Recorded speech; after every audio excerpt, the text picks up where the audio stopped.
So to make this one, it's very quick and simple. I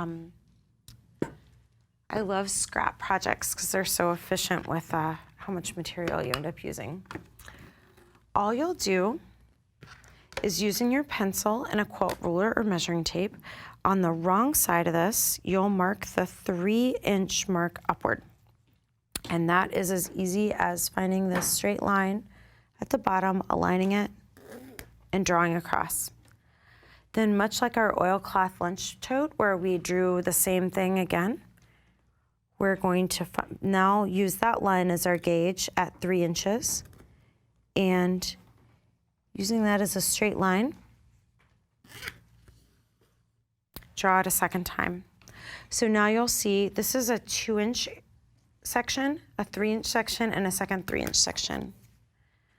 So the last thing we'll do before we start sewing, and this is a very quick project compared with a structural bag with sides and handles and all kinds of bells and whistles, this one comes together very quickly.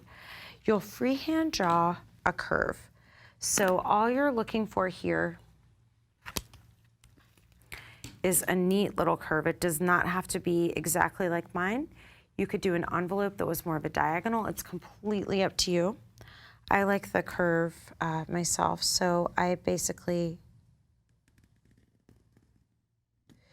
and another thing that's nice is you can do as many little freehand sketches as you like. This doesn't have to be perfect the first time because you're essentially going to be,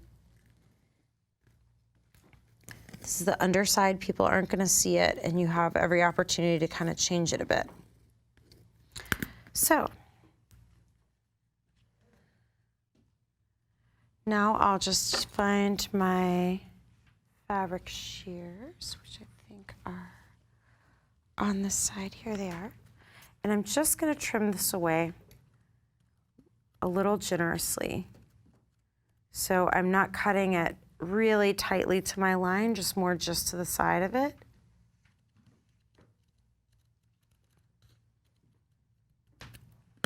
So now I have just the simplest possible curve, pretty symmetrical. I'll double check it before I start sewing, but just having made this real simple little curve, this is going to be the flap of your change purse.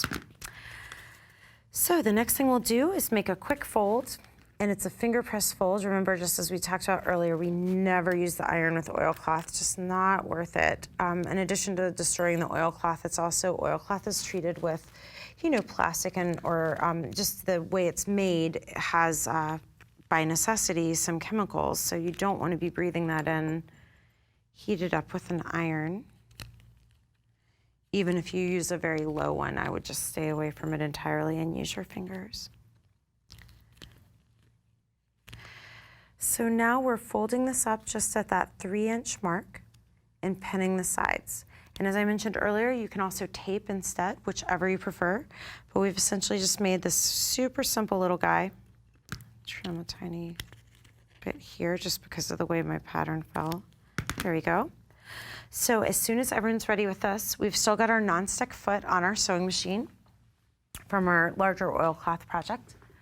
And using a 3/8 inch seam allowance, we're just going to start at one side of this, back stitch to hold the seam, sew up, and then follow the curve the same way and sew back down, back stitching to hold the seam.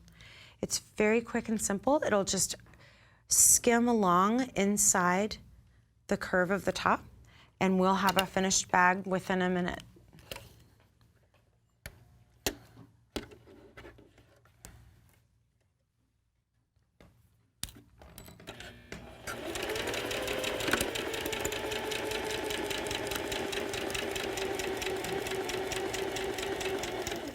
So along the curve, just as we've done with our other applique projects with curves, just go a little slower if you're making a pretty direct, definite curve on a small width like this.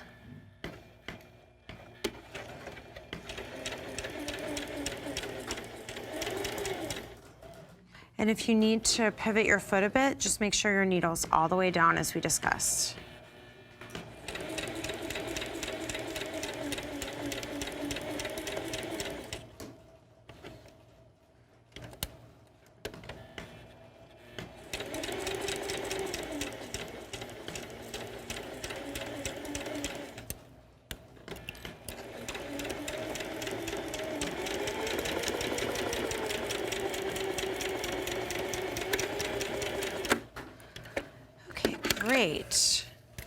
So now we'll trim our threads.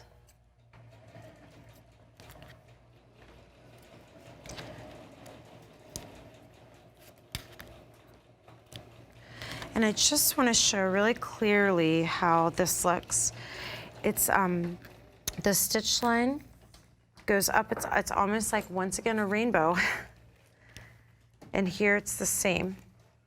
So we've got kind of a generous rim of extra oilcloth here. So I'm going to take pinking shears and trim this away for a decorative edge, just like the one that you like, JKO, on the orange bag. That was cute. I like it too. Pinking shears are a nice touch.